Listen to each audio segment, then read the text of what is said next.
बिस्मिल्लाहिर्रहमानिर्रहीम। अस्सलामुअलैकुम। हुज़ैफ़ा's किचन में सबका वेलकम है। मैं हूँ ज़ोहरा उमर। आज मैं लेके आई हूँ आप लोगों के लिए चने की दाल और चिकन बनाने की रेसिपी, जो कि बाज़ार जैसी बनेगी और बहुत मज़े की बनेगी। आप लोग इसको लाजमी ट्राई कीजिएगा, पूरी वीडियो देखिएगा। थोड़ा सा मैंने बोनलेस जो है वो चिकन ले लिया है और दाल जो है वो 2 कप ली है और इसको 3 से 4 घंटे भिगो के रखना है। मैंने भिगो दी हुई है। अब आगे इसकी मेकिंग की तरफ चलते हैं।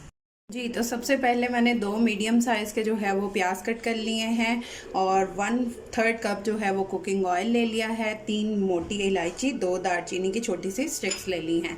अब हम ऑयल डालते हैं और इसको गर्म करते हैं। सबसे पहले कुकिंग ऑयल ऐड करेंगे। बिस्मिल्लाहिर्रहमानिर्रहीम।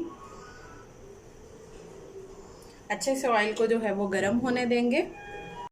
जी, तो कुकिंग ऑयल जो है वो मेरा गर्म हो चुका है। अब इसमें प्याज ऐड कर देंगे।